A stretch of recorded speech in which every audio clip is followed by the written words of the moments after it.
عورت کوشش ضرور کرتی ہے جو اچھی سمجھدار سنجیدہ متین خاندانی تربیت کے ماحول سے گزری ہوئی خواتین ہیں کہ وہ اپنے مزاج کو اپنی طبع کو اپنے شوہر کی رضا میں گم کر لیں، اور ایسی عورتیں ہی خوشگوار زندگی کا لطف اٹھا سکتی ہیں اور پھر اس کے اثرات اولادوں پر مرتب ہوتے ہیں۔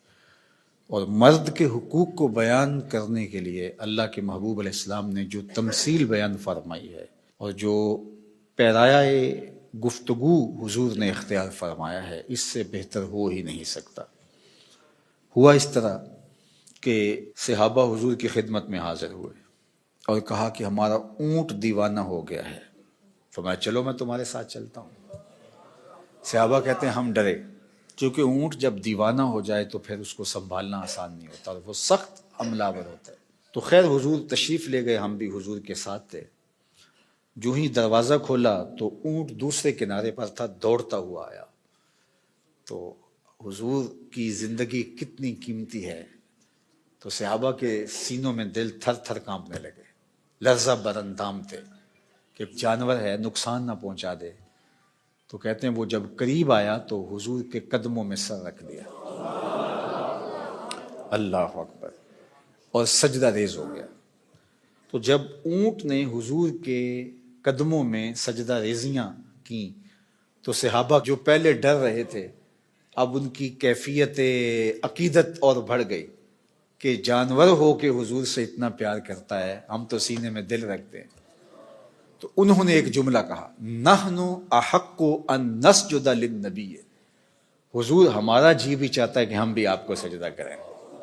یہ جانور ہو کے آپ کی معرفت رکھتا ہے، پاگل ہو کے آپ کو پہچانتا ہے، ہم تو سینے میں دھڑکتا ہوا دل رکھتے ہیں اور دل میں آپ کے پیار کی ایک کائنات آباد ہے، تو پھر ہماری پیشانیوں کے اندر بھی سجدے ٹپک رہے ہیں، ہم بھی آپ کو سجدہ کرنا چاہتے ہیں۔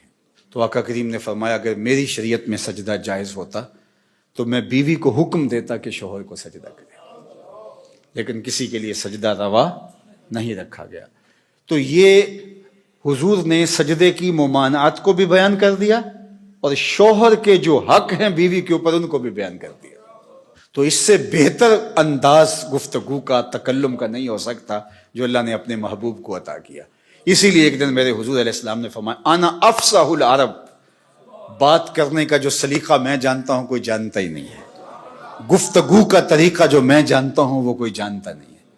یعنی ایک جملے سے ان کی نفی بھی کی اور یہ بھی بتایا اگر جائز ہوتا تو شوہر کے لیے بیوی کو سجدے کا حکم دیتا۔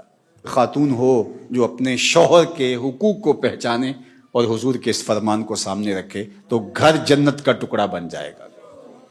اور مرد کو حضور نے کیا نصیحت فرمائی؟